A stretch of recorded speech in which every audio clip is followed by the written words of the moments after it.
Hello everyone and welcome back to Anything Joe's, a collaborative journey through the world of G.I. Joe. My name is Greg Engel.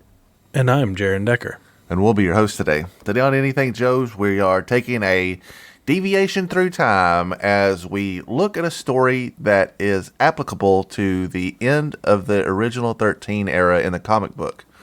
That book is Devil's Due Publishing's G.I. Joe Declassified number 1, released in 2006. This is Larry's second return to form after the cancellation of the original book. The first is a G.I. Joe Frontline arc that he wrote, but that doesn't fit in chronologically with where we're at right now. This 3-issue miniseries is the tale of the G.I. Joe team. Well, it's the G.I. Joe team recounting the tale of how they were enlisted onto G.I. Joe just prior to the actual, what we assume is G.I. Joe number 1. And in addition to that, it's also the origin story of the mysterious 14th Joe, a Joe that it was alluded to as an Easter egg in G.I. Joe number 1. Her name is Shooter. And so we're also going to learn a little bit about her past and how she fit in on the team. So without further ado, especially since this is a 48-page issue, let's dive right into this issue. So this is simultaneously a blast from the past and yet future. Yes, it chronologically is considered part of the regular continuity, and I think that's hard to argue because it's written by Larry, and B, Larry has come out publicly and said he considers it to be part of the continuity, much like the Storm Shadow miniseries that he wrote. So, yeah, again, I think it's a good capping off point to this arc of the original 13, and it gives us a chance to kind of look at some other stuff in the history of G.I. Joe without just barreling straight through the early 80s. Well, and this is just a hiccup. We're going to come back. We got new Joes coming in the very next issue, on the regular issue. Lots of really good stories happening in the double digits of the G.I. Joe book. So I'm excited to read that stuff as well. But I thought this was a good sort of a palate cleanse for a little bit, just to get a taste of something a little different. So it's important to note on this cover that the A covers for this series make one connecting cover. So if these covers seem a little disjointed, it's maybe because you have to sometimes see this image as a whole to really get a feel for it. But I don't think there's anything wrong with this cover. It just only showcases part of the team because each issue, has its own characters on it. So there's no duplicates because everybody's on the whole spill out. But anyway, on this one, we've got, all the classic vehicles. There's the Mobat with Steeler standing on top. Stalker's got his jump pack. There's Flash with the HAL. Is that right? Yes. Heavy artillery laser. I'm never going to learn the difference between the HAL and the Flak. It's clear. Short Fuse with his glasses as a mortar and Zap with his bazooka. No question who these characters are. They have put a little bit of modernization, I think, into their look, but I think this cover is very good. The vehicles especially have a lot of solid detail work. As somebody that has been examining his early 82, 83 toys, there are things that stand out about the vehicles, especially the treads on the tanks are very, detail oriented. This guy obviously had a HAL to look at because there's the little computer monitor that's sticking out for Flash to reference is there, stuff that was missing on mine, so I know what to look for. This cover is done by Francis Monopool and Steve Buccellato. Steve Buccellato. I don't know why I can't pronounce anybody's name ever, period. But anyway, I think this cover is really good. And this is the first issue we've covered that has variant covers. We'll take a real quick look at this. Cover B, the action figure tribute cover, is done by Tim Seeley. And it's just a nod to the original card art for Snake Eyes. I think this cover's fine. It doesn't do anything especially. I don't have an especially strong reaction to it. It's a good cover. And then there are two other exclusives. The G.I. Joe 2006 convention exclusive, which is also done by Tim Seeley and has a good piece of the team with a big cobra wrapped around a globe behind it, which I think is a very good cover. It's not something that I have in my personal collection.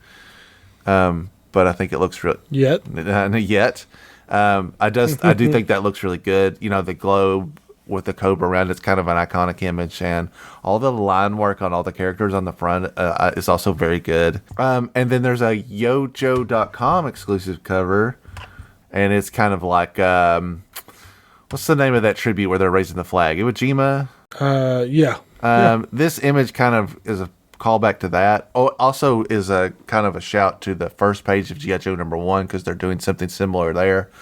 And it's got the team raising the flag, and it's got a lot of the iconic 13 on it, breakers in the background, Stalker, Snake Eyes. This is a pretty good looking cover too. It's got bubblegum featured, so that's an important part. So, all pretty decent covers overall. But I do think the A cover is probably still the most striking, and I do think the completed image of this looks really, really good. It's like wallpaper worthy. I really like when people do these kind of covers where they kind of work together and you can put a couple of them side by side and it makes a bigger image. Yeah, I think when they're done right, they really stand the test of time, and they start to be more than comic book covers. You do start to see them as computer wallpapers and images that just kind of get a life of their own. All right, written by Larry Hama, penciled by Pat Quinn and Valentine DeLandro. All you can see on this front page, there's even they've taken the snapshot out of G.I. Joe #1 where this person's hand is covering up Shooter's face on the roster, which kind of is what started this whole thing. All right, so let's dive in. Our story opens in the jungles of Sierra Gordo, which is a very iconic location in the G.I. Joe universe, although we haven't discovered that yet. Stalker's laying in the brush, and there's a big spider that's crawling on his head. Rock and Roll is laying beside him. Hey, Stalker, what's big, scary, and has 8 hairy legs? Me and my 3 brothers. Oh, man, you're supposed to say, I don't know. And I was going to say, did you expect me to blow our cover by reacting to the tarantula?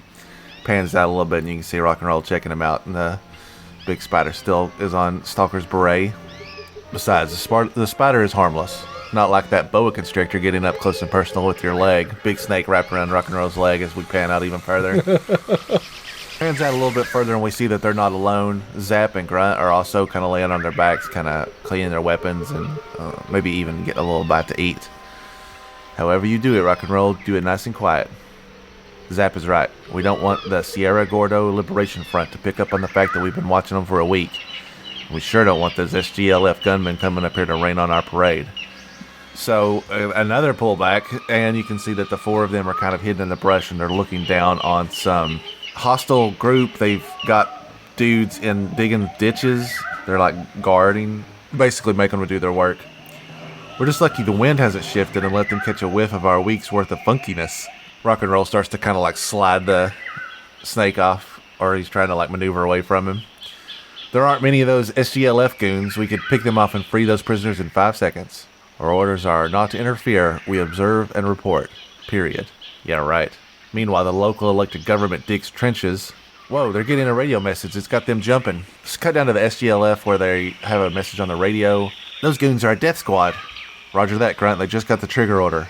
Zap starts to pull his bazooka out, and Grunt's getting in position with his gun. Stalker's still got his binoculars out. What part of our orders don't you understand, Zap? No interference. Nada. Zip. The gunmen are all at the trench, and they've got the prisoners with their hands up. They've got them all lined up with their guns out. It seems pretty clear that they're going to put the KO on them. Deal with that snake, Rock and Roll. Rock and Roll uses his knife and cuts the snake's head clean off. That's done. Helicopter, they spotted us. No, it's headed for the clearing. Probably just a supply drop. Big chopper kind of comes through the ravine. Too much glare to get a make on the pilot. But if it's a supply drop, why are the goons running? Everybody's kind of making for the hills as the chopper's barreling down on them. It cuts over top of them and drops out some canisters that say napalm on the side, right where the dudes are digging the trench. Big fireball goes up. Napalm. Shockwave blew our cover. Cut to the pilot of this helicopter, and it's clearly the Baroness in her blue and yellow outfit, which is a nice callback to how she used to look back in the olden days. Comrades, you have spies to your east. They must not escape. Meanwhile, in Staten Island, New York. This whole deal is not anything like I expected, Flash. You thought we'd be jumping out of airplanes with knives in our teeth every day, Steeler? They're in it's not an APC, but it's a government military transport vehicle. No, I know that even combat is mostly waiting. I guess, somehow, I thought it would be more glamorous. That's a laugh. Soldiers don't even raid a parade anymore. That's for sure. You have to win the World Series to raid a parade these days. They're pulling up on the sign that says Fort Wadsworth, so we know where they're at now. We do it for the respect, don't we? Yeah, but not anybody else's. You nailed it. There's a regular guard here at Fort Wadsworth motor pool. You guys sure haul a lot of stuff into that motor pool. You got a bottomless pit in there or something? They pull up to the garage. Don't look now, but look who's coming. It's Damon and Pythias, those wild and crazy chaplain's assistants. I guess it's too late to tell Shortfuse not to open the garage door. He'll just have to brazen it out. Holy smokes, you guys sure do haul in a lot of stuff.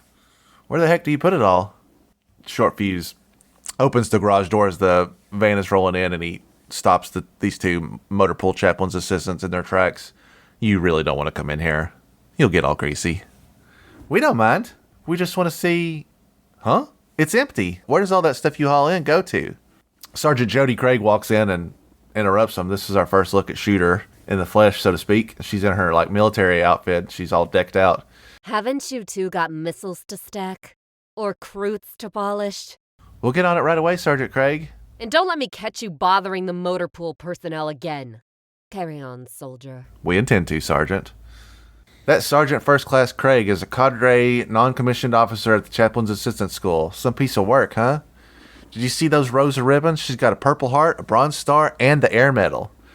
That's also the first Chaplain's Assistant I ever saw with a Combat Infantryman's badge.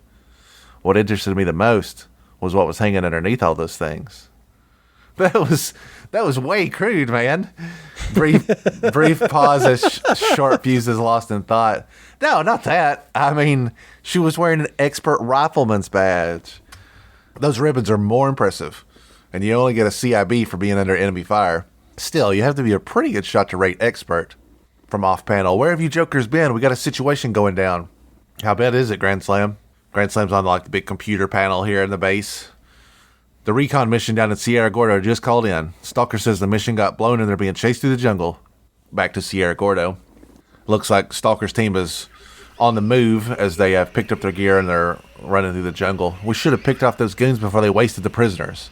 Then we'd be no better off than them. Details.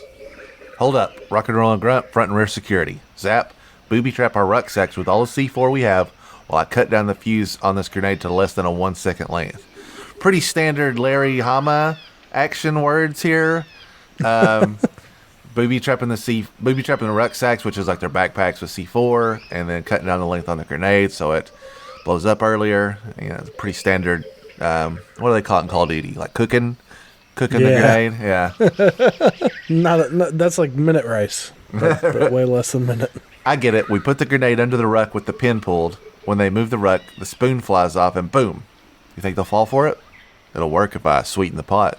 He takes his watch off and sets it on top of it. Man, that's the watch your mom gave you when you graduated Ranger School. She mopped a lot of rich people's floors for that. If it keeps Mrs. Wilkinson's little boy Lonzo's handsome young butt from getting blown away, it's going to be all right with her. Move out. They start to leave the site as the mercenaries or troopers start to move in. They're patrolling through the jungle, and one hapless gentleman notices the pack with the watch. He absent-mindedly is looking away as he reaches down to grab it, and then from afar we see Stalker's team looking down from the hill, and there's a big patoom. So it looks like they fell for it. Rock and roll and zap, security. Grunt, set up the satellite link. We have broken contact and are headed for extraction point Bravo. Hear those rotors? Choppers coming. And they're not ours. About 6 choppers flying overhead. The bad guys just got reinforced, but good. Cut to Battery Park at the southern tip of Manhattan Island. Looks like we've got Hawk and Breaker and Clutch. I do see, these guys are all in plain clothes, and yet I can identify them all based on appearance, which is not always easy to do, I don't think. So kudos to the penciler for that. That's the guy over there, the big lug. Cut to a man in a colorful shirt and an outfit that's eating from looks like a hot dog vendor. I only talk to the top dog. The 2 sharp dressers with the badly concealed handguns can follow at a discreet distance. Are you Special Agent Provost? No names. You can call me... That's Chuckles, right? That is Chuckles. Okay. No names. You can call me Mr. Haha for all I care. Exactly what agency are you with? You see that clock tower? It was a memorial to New Yorkers who served in France in 1917. This one is for World War II. This area is infested with monuments. We didn't come here to talk about monuments. You didn't even know they were here. Don't look guilty. Nobody knows, and nobody cares. So, yes, this is Chuckles. He's in a slightly different outfit, but his last name checks out with his file card. And obviously, Mr. Haha is a pretty dead ringer, too. What is interesting about this is, besides the fact that this puts Chuckles continuity-wise, like, way earlier on than, I mean, like, Chuckles doesn't come around to issue 60. Speaking of issue 60, it's worth noting that Chuckles, in G.I. Joe number 60, Chuckles takes Hawk hostage and brings him to the rest of the new recruits of the team in what is an unnecessarily convoluted plot. And I only bring it up because Chuckles and Hawk are meeting here for the first time, and yet when we get to issue 60, it will be apparent that they don't seem to know each other at all. You could chalk that up to two people that meet thousands of people every year in their work and couldn't keep it straightened out. I mean, the real answer, of course, is that Larry has forgotten this detail or found it to be unimportant when he wrote this story. But in the interest of trying to keep our continuity sorted, it's worth mentioning that in Chuckles' original first appearance, Hawk and Chuckles meet there and don't know each other. I guess that could also be why he doesn't use his actual code name here, and to put the hint of possibility that because he doesn't know him as Chuckles, he wouldn't recognize him again in person.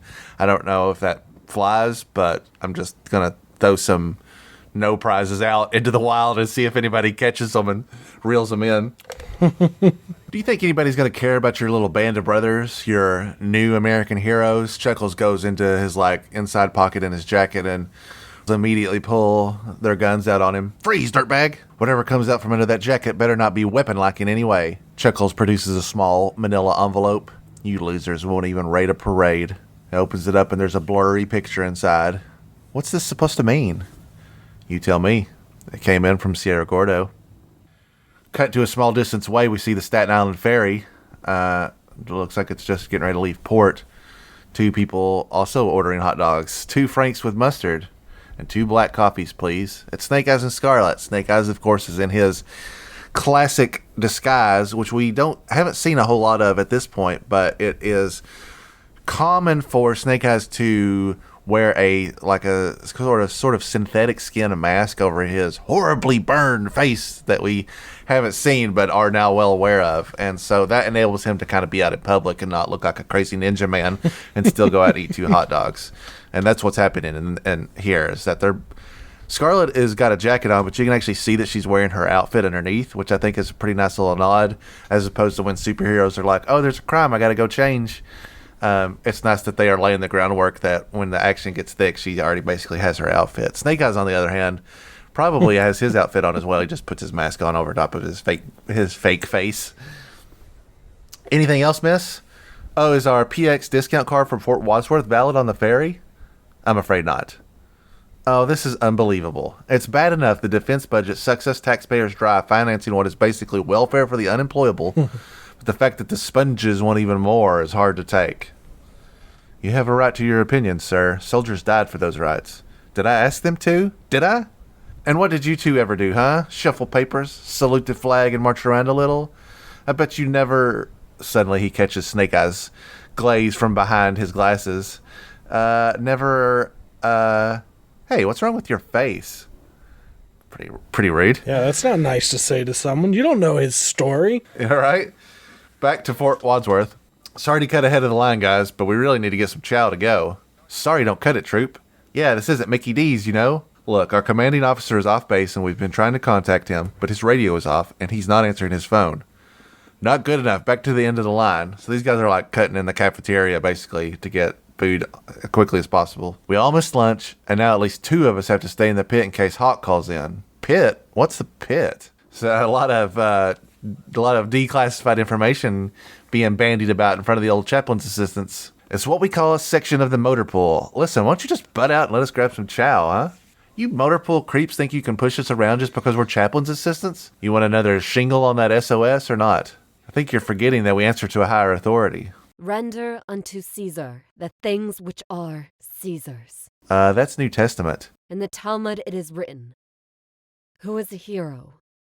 He who conquers his urges.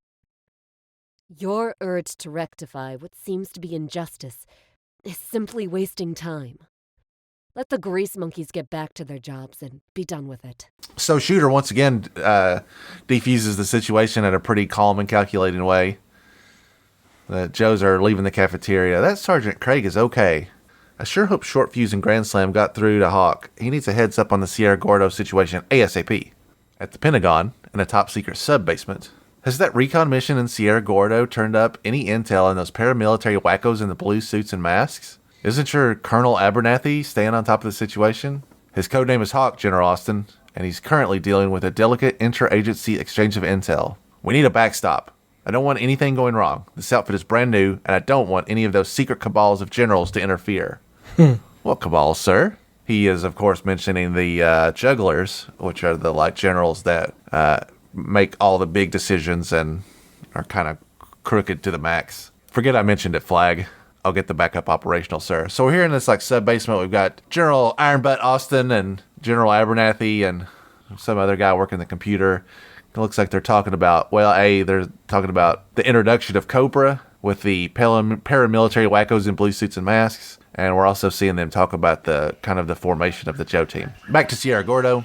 It looks like they're checking out the wreckage from the trap that they set. Man, I thought they had us nailed but good. They both got target fixated and lost their situational awareness. Lining us up in their pippers and not watching where their own buddies were should be a lesson to us not to lose our own SA. The rest of them must have thought we were packing stingers. They lit out and ain't coming back. Don't move or I shoot. There's a dude that survived the wreckage. He's literally his skin is on fire. His hair is burning away. He's pulled a gun on him. It must be one of the Hind D pilots. He's not shooting anybody. All that jet fuel, he's blind. In shock as well. Rock and Roll just takes the gun out of his hand effortlessly. The dude is gone. We can't take him with us. We can hardly make it to the extraction site as it is without taking along a blind man. We can't leave him here. What if they don't come back? He'll die out here. Long pause where the Joes are looking at him and looking at each other, and then finally a tight cut to Stalker. We take him with us, which is of course exactly what Stalker would do in that situation. He has extremely high-ranking morals, like when it comes to stuff like this. That's why he's a leader. He makes great calls, and not just for the betterment of the government. He follows his heart when he can too, which I think is real cool. Back to Chuckles and Hawk. Hawk is examining this photo that Chuckles has handed over. Could be anybody. Are those goggles or glasses? Analysts say it might be a helicopter cockpit. Word is that armaments are coming into Central America from the Caribbean. Could be Cuba. Could be someplace else. You're holding something back. You're one of those guys who insulate the upper echelons. The grief bounces off them and hits. I thought you looked familiar. It was that peacekeeping mission in one of the Barovias. You were the light colonel they court-martialed. What? So, this is the start of a series of flashbacks that will happen over this limited series that kind of show what the Joes were doing right before they got recruited. And so in a standard Wayne's World fashion, there's a little fade as we start to absorb into this flashback into Hawk's past. It was in a UN refugee camp.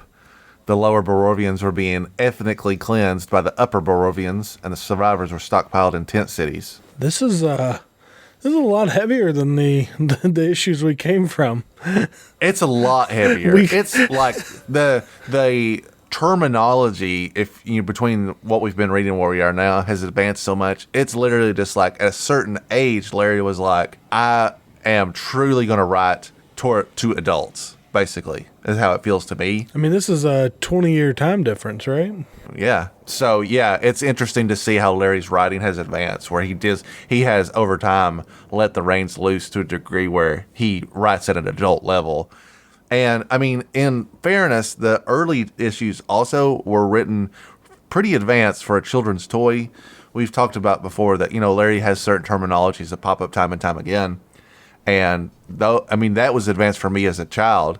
And now reading this 2006 book, I'm like, this is advanced for me as an old man. Where I'm like, there's a lot of terminology that sometimes goes over my head, or abbreviations that I feel like I should know and don't. I mean, we're talking, we go from one panel where we have a guy burnt and blind, and then the next page we've got ethnically cleansing. Yeah, this is written at a much more adult level, as it should be. And, to relate it to something in your world, Jaren, the Clone Wars is often compared as a cartoon that grows with its watcher. It starts off very kid-friendly and gets a lot more, I don't want to say bloody, but is more like violent and is written at a more mature level as it goes on, yeah. I feel like. And I think G.I. Joe, at least for a pretty big window, is the same way, where the further you get into it, the more and more like the target audience is now like people our age. They don't write it down to as an introductory for children. Yeah, that makes sense. Hawk gets out of this Jeep here in Barovia. What's going on? I want to sit rep ASAP. In the children's ward at the medical compound, a bomb. We got to it just in time, sir. Just seconds left on the timer. These guys are extracting a big crate that's just lined with all kinds of explosives. Enough Simtex plastic explosives to take out the whole compound. They were targeting the kids, sir. It's a miracle we found it. They were trying to kill the children? How exactly did you discover it? A security team caught the terrorist who planted it only 20 minutes ago. They got a hardcore terrorist to spill the beans in less than 20 minutes? How did they... Is that the terrorist? These two guards are dragging this guy out. Are you responsible for this? Did you do this to this man? I wish we had. It was the sergeant in charge of one of your security teams, sir. Caught the guy trying to leave the camp with blasting caps and a crimper in his pocket and Simtex residue on his hands. The sergeant had to make a decision. This creep's face or the kids' lives? The kids won. Suddenly a van pulls up it's got 2 stars on it. Sorry, I don't know what rank that is. You guys can butcher me online over it, but I don't know a lot of military stuff. It's a 2-star general. Let's say it's a 2-star general. Am I right? Maybe. Am I wrong? You'll be sure to let me know if I am. This guy gets out of this van. This is an outrage. Global media is all over this camp. The cable news headlines are already headlining torture atrocity. Who's responsible for this? I am, sir. Back to Fort Wadsworth. He's being jammed. That's the only explanation. Hawk would never turn off all his commo when he had a mission in the field. All other commo is good to go. It's like Hawk is in his own private dead zone. A visual signal is coming in on the bounce from Sierra Gordo. Alpha team reporting. We're moving out to the extraction site, but we have a wounded prisoner. Did you say wounded prisoner? Affirmative. Blind and badly burned, Stalker is carrying him. He's carrying a wounded man out. I've been there. Steeler. So, here we go again. This is Steeler's flashback now. It was a peacekeeping mission in Trucial Abysmia. It was supposed to be a simple supply convoy run. Here in this flashback, we can see, like, we're at a battlefield. There are tanks and jeeps on fire. There's guys with rocket launchers, lots of armed troops. It turned into expedient resupply for some local warlord's private army. They thought they had nailed all of us, but they didn't know that 2 of us were still kicking. Me and Ma Deuce. Steeler is, like, standing up through the fire, and he's got his huge... Can you name that gun? 50 cal? It looks like that. Could be like a 30 cal, like a Browning. The Browning M2 Ma Deuce 50 cal machine gun. So, yeah, okay, that was easy. We should do that more often. Yeah. All right, so Steeler's got... Steeler is standing in the fire, and he's got his Browning M2 50 caliber machine gun. I could edit all that out and make it seem like I really know exactly what I'm talking about. We should do that more often. Just be like, oh, I'm going to look up what the military effort was like in 1987 in wherever, and then just edit all of the Googling part out so I sound like a genius. Steeler opens up on all these guys. The Warlord's mercenaries thought they were bad. They thought they were heartbreakers and life takers.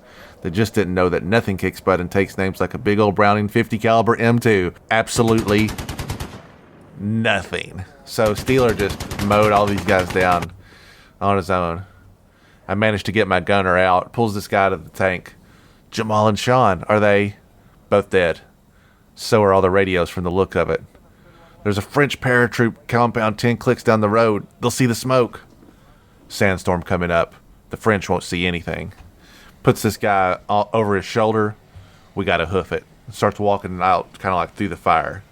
This is another great nod. Talked about this in issue 3, but Steeler's like a pretty tough honcho, man. Like, remember in 3 when he like lifts that support for the door on his own? That's the first and one of the only references where you really get that Steeler's not only just like a physically strong dude, but he's just like got a lot of like, I don't know, he's got a lot of toughness at his core, I guess. Doesn't get shaken very often. And it's not something, again, Steeler's not somebody that gets a lot of air quotes screen time. So it's cool when they like play into his personality a lot. Back to the Pentagon. General Flagg walks up to a security room and swipes his ID card and walks into this room with monitors and everything. Lots of technology in this room. We have a problem, Sparks. All right, so I'm going to stop right there. This is the first time we've seen Sparks in the comic officially.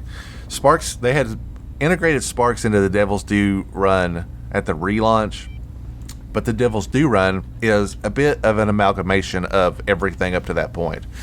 When Josh Blaylock relaunched G.I. Joe under the Image imprint, he absorbed a lot of stuff into the continuity that we, the reader, had not seen before.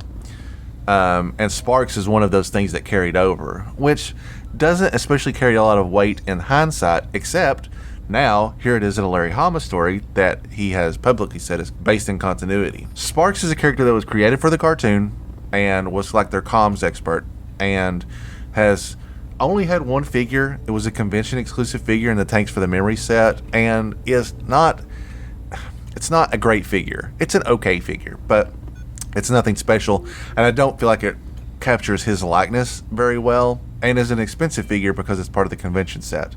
But anyway, Sparks kind of did sort of what Breaker would do on the average team. He controls like all of the like motherboard technology stuff that's back at the pit. He would oftentimes like reroute messages for them, or if they had to hack something or whatever, Sparks was your guy.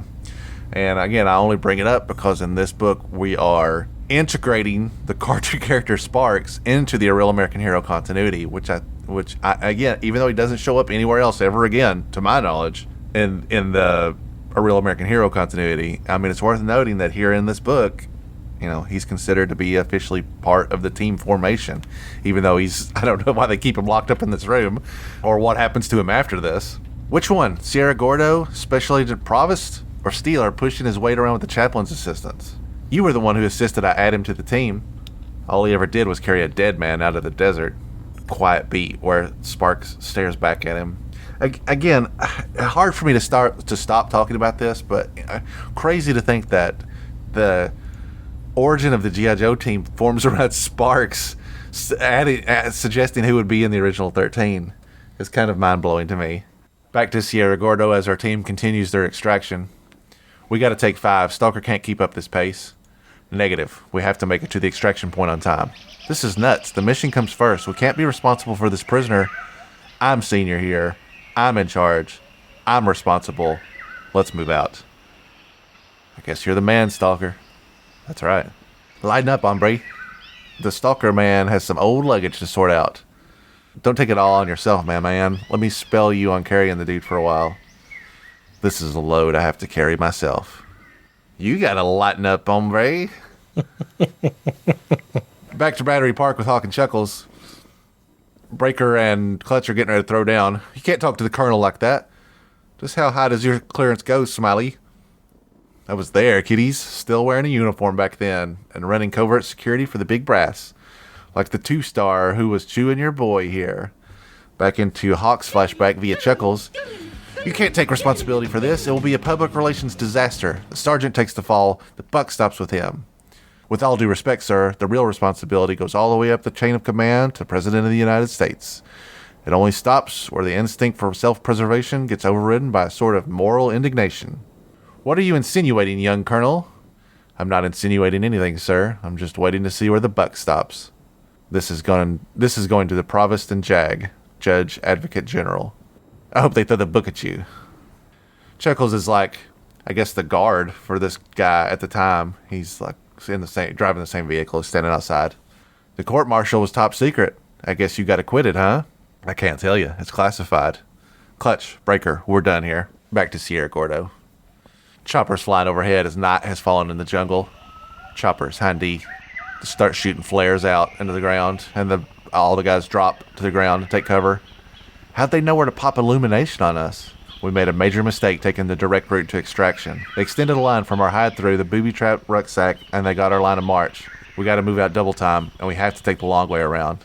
Leave the prisoner. His buddies will find him. Back to the Pentagon. Sparks and the General continue to discuss. If I may be so bold, sir, you were very hesitant about adding Colonel Abernathy to the roster as well. You were there. You observed the court-martial also. I certainly did, sir, although it took some doing to get in. Flashback. Outside the court-martial area, sorry, sir, these are closed proceedings. We have authority from further up the chain of command. Sparks whips out a letter and shows it to this guard. That's as far up as you can get. Into the court-martial in the courtroom. Frankly, Lieutenant Colonel Abernathy, I fail to understand why you insist on taking responsibility. Clearly, the sergeant disobeyed standing orders and brutalized a prisoner in flagrant violation of the Geneva Convention. I would like to state for the record that the prisoner was wearing civilian clothes, carrying weapons and explosives, and had evidently been planting explosives when caught. I might add that it was later found that he had strangled a sentry to gain access to the camp. This does not excuse the sergeant's egregious actions. We cannot abide torture. No, Major, we cannot, and there can be no exceptions. We are a nation of laws, and those laws are embodied in the Constitution that I took a solemn oath to protect. A soldier is sometimes called upon to make impossible choices. Honor or disgrace, the greater good or moral correctness, life or death. Oftentimes he makes these choices knowing full well the awful consequences. I stand by my personal responsibility because were I in the sergeant's place, I would have taken the identical action. He answers to me, and I would have done the same. How can I let him take the blame? Sparks leans over to the general in the crowd. You see what he's done, sir? He's put every officer above him in the place of being morally inferior if they don't fall on the sword with him. Flashback over. Well, you certainly did come up with a satisfying solution to the problem. I did my best, sir. About the team in Sierra Gordo. General Austin is worried about security on their extraction. I've already taken care of that, sir. I activated Shooter, and now we see the Shooter shadowy profile image up on the screen with top secret. Even then, her face is blurred, like not there. It's just like shadow. It's like a shadow box or whatever. Cut to McGuire Air Force Base in New Jersey. Nightfall. We see a Sky Striker and someone approaching it. On the side, it's clearly branded with Ace's real name, Brad J. Armbruster. So now we know who's flying. Welcome aboard, Shooter. You're altitude qualified and ejection seat certified, right? Talkative, huh? Well, there's no movie on this flight, and it's a long way to Sierra Gordo. Interesting that... Okay, so first of all, Ace is on the team, and Ace is not an OG-13 member, which is unusual, unless I guess I'm to believe that he hasn't been recruited at this point and is just a regular pilot that just happens to also coincide with the 14th Mysterious Joe that very few people know about their existence. He doesn't specifically call himself out as Ace, so I guess that's not impossible. It's just an unusual coincidence. Cut to Staten Island. Nondescript family is at home, 2 children watching TV. A man at the kitchen table looking at bills. We're drowning in a sea of debt. It's just not fair. Everybody else has all the advantages. Things will get better, Fred. Yes, they will, and I know how to make it happen. All I have to do is change my face. To be continued. So we'll talk a little bit more about this in the next issue as it becomes more prevalent, but in the interest of people that are listening or viewing that are probably as unfamiliar as Jaren is, the Fred series is what they call the Crimson Guard line in the Real American Hero continuity. All Crimson Guards kind of give up their identity, and they're all basically renamed Fred and are usually numbered, Fred 1 through 42 or whatever, however many there are. And in addition to that, they also have facial reconstruction to make their face all look identical.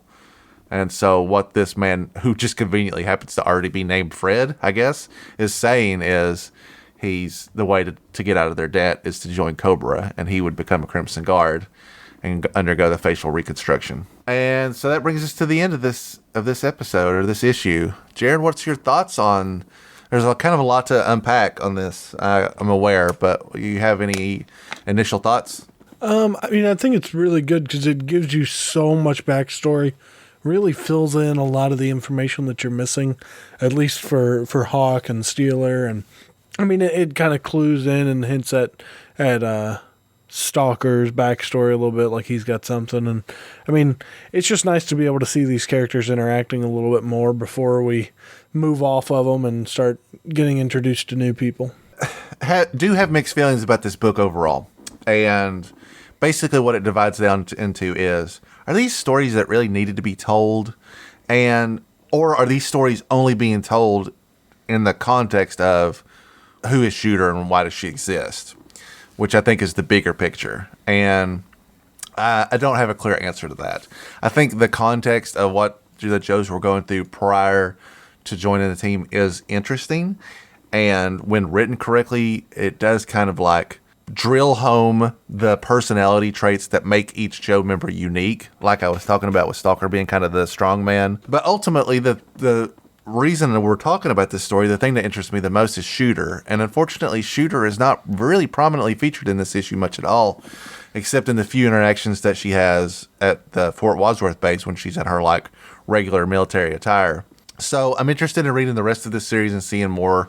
I mean, obviously every issue is going to be loaded with some flashbacks as we see how every character, what they were doing leading up to the formation of the team. And there's a lot of unusual things about the formation of the team that, we had never known about. And that is, of course, I'm still specifically referring to Sparks being on the team and how unusual that is for me, being that he's never featured anywhere else ever again. So, yeah, that's going to do it for G.I. Joe Declassified #1. We will be back in 2 short weeks where we're going to catch up on our news. And I can't believe I have to say this, but we have another haul to talk about that I'm very excited to break down with you guys. So make sure you don't miss that. If you'd like to reach out to us, you can find us on the social medias at Anything Joe's Pod. That's Twitter, Instagram, and Facebook. You can find our YouTube channel just directly at Anything Joe's. And you can email us at anythingjoespod@gmail.com. And we would love to hear from you. Thanks so much for listening. Sorry, my cat. Thanks so much for listening, and we look forward to talking to you again in just 2 short weeks, where anything's available for discussion here on Anything Joe's.